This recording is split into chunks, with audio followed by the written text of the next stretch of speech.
যে সমস্যা এই ৰাস্তাৰ যে সমস্যা আজি 2 বছৰৰ আগতে এইটো বানপানীৰ লগত হৈ গৈছে এটা ৰাস্তা আধাই গৈছে আৰু তাৰ বিপৰীতে ইয়াৰ যে টাৰ্ণিং বহুত বেয়া টাৰ্ণিং সেই সন্দৰ্ভত মই তাকে ক'ব বিচাৰিছো ইয়াত এটা ব্ৰেক স্পীড লাগে মানে ব্ৰেকাৰ লাগে এটা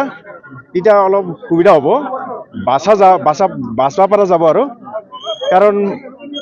এই সময়ত প্ৰায় ইয়াৰ আগতো স্কুটিবিলাকে তাৰে পৰি গৈছে মানুহ বাচি গৈছে যেনেকে তেনেকে কিন্তু স্কুটিবিলাক কেইখনমান পৰি গৈছে আজি কি হৈছে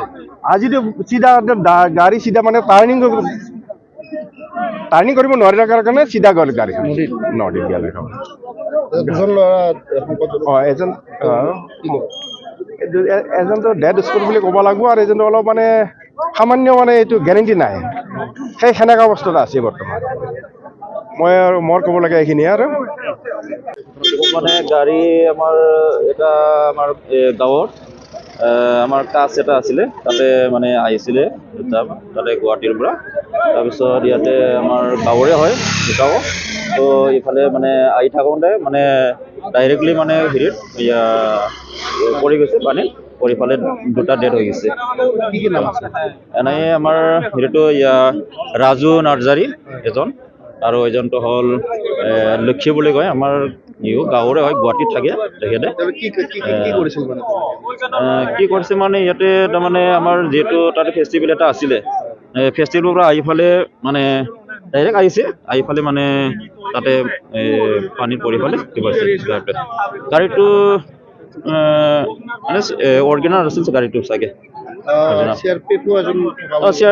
CRPF তেখেতে ৰাজু নাৰ্জাৰী CRPF আছিল বৰ্তমান তেখেতলোকক মানে মেডিকেল পঠাইছে এজনটো মোটামুটি ডেড বুলি ক'ব পাৰে আৰক্ষীয়ে মোটামুটি মানে অলপ পলম হৈছে কিন্তু কোনলৈকে তেখেতলোকে আহিছে কিন্তু অকণমান পলম হৈছে আৰু জাগাখিনিৰ বিষয়ে কি ক'ব যিহেতু ডাইৰেক্ট চিধা টাৰ্ণিং এটা আছে হয় টাৰ্ণিংটো মানে যিহেতু আমি দেখা পোৱা নাই মানে দেখা পালে কিবা হ'লে কিন্তু দেখা পোৱা নাই যেতিয়া মানে এন্তে কিমান স্পীডত আহিছে এইটো আমি দেখা পোৱা নাই তো তেখেতলোকে কেনেকৈ কি হ'ল এইটো ভালকৈ ক'ব নোৱাৰিব কিন্তু যিহেতু এইটো বহুত টাৰ্ণিং হয় টাৰ্ণিংটো বেছি কিন্তু ইয়াৰ কাৰণে হয়তো কিবা মানে যেনেকুৱা আহিব লাগিছিল এনেকুৱা মানে বস্তুটো পোৱা নাই তো ইয়াৰ কাৰণে তেখেতলোকে কিবা হৈছে তো মেইনলি আমাৰ ইয়াতে তাৰমানে স্পীড ব্ৰেকাৰ এটা লাগে মানে এইটো শীঘ্ৰে মানে চৰকাৰে এইটো পদক্ষেপ ল'ব লাগে যে আমাৰ ইয়াতে একদম স্পীড ব্ৰেকাৰ বিৰাট দৰকাৰ যিহেতু বিৰাট টাৰ্ণিং হয় এইটো ৰাস্তাটো এইটো সোনকালে মানে চৰকাৰে ইয়াতে স্পীড ব্ৰেকাৰ দিব লাগে তো ইয়াৰ কাৰণে চৰকাৰক এইটো মানে আহ্বান জনালোঁ দাদা শুনক